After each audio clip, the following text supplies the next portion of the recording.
Assalamualaikum Buya. Waalaikumsalam warahmatullahi wabarakatuh. Buya, Afwan izin bertanya. Untuk menutup aurat di dagu dalam sholat wajib, akan tetapi mayoritas sekarang tidak menutup dagunya. Cara mengingatkannya bagaimana Buya?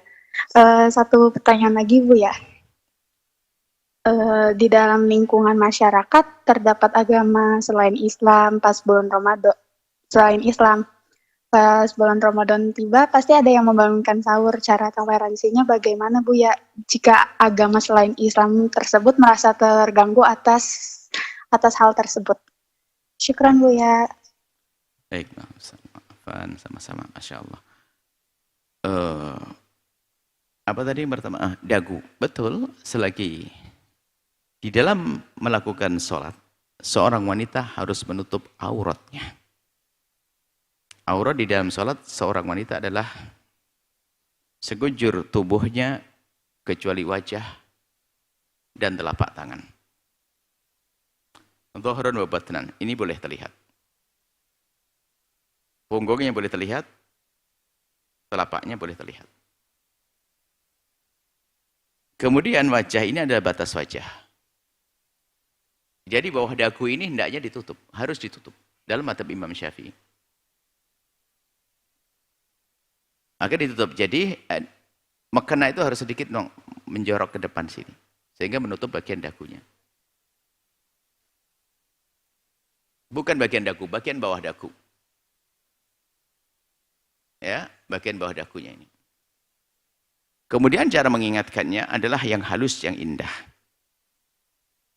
Yang halus dan indah. Biasa mengingatkan dengan, bukan biasanya kalau kita mengingatkan adalah kita membuat halakoh, nanti masuk pembahasan menutup aurat, kan nggak sengaja. Kalau langsung Bu begini, khawatir tersinggung nanti. Jadi cerdaslah dalam mengingatkannya.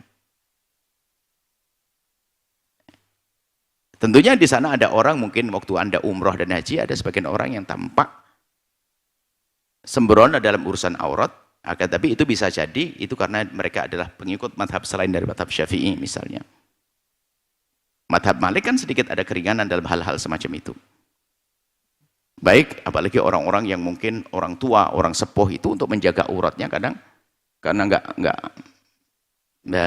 sudah tangannya pun tidak kuat untuk mengikat dan sebagainya. Baik, intinya semacam itu Anda harus mengingatkan dengan halus, mengingatkan dengan baik, dengan cara yang lembut, pakai surat, mohon maaf, kasih gambar, atau mengingatkannya pakai mekena, kasih mekena yang begitulah. Mengingatkan ngomong atau mekenanya sudah tahu robek, ditutup susah-susah, ngingetin. Dia akan ngomong, iya mekenamu bagus, mekenaku jelek. Kan bisa ngomong gitu. Jadi kalau mengingatkan kita tentunya dengan bermacam-macam cara, ya menjadi sebab orang itu bisa nerima. Adapun yang kedua, jika waktu sahur, membangunkan sahur, kalau di Jawa Barat namanya obrok, kalau di Jawa Timur namanya ronda. Ronda malam-malam itu. Untuk membangunkan. Nah tentunya kita harus menjaga. Paling tidak silaturahmi dulu kepada tetangga yang non-muslim. Minta izin seperti apa. Karena nggak boleh kita mengganggu siapapun. Membangunkan tidak harus pakai rame-rame semacam itu kok. Ya, cuman kadang-kadang ini budaya ini adalah tidak diiringi dengan tarbiyah, dengan pendidikan. Mau tidur sudah dibanguni, obroknya rondanya jam 1. Baru mau tidur dibanguni, jedar.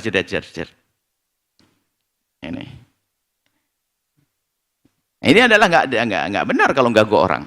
Tapi harus tepat waktunya. Kemudian jika memang betul ada di luar Islam, ini adalah pertanyaan yang bagus sekali, kami himbau kepada kaum muslimin dimanapun Anda berada, jika di situ ada orang di luar Islam, hendaknya kita harus punya sopan santun, karena Islam mengajarkan keindahan. Bisa jadi cara membangunkannya nanti sudah diganti dengan membuat bel saja lah, dipencet belnya kaum muslimin, yang keliling. Atau apa? Atau di depan rumahnya orang Islam saja, bukan di depan orang Nasrani berbunyi nanti. Dar begitu. Harus ada adab dong, tata krama. Mereka tahu istirahat, mengganggu. Dan Islam dilarang mengganggu siapapun.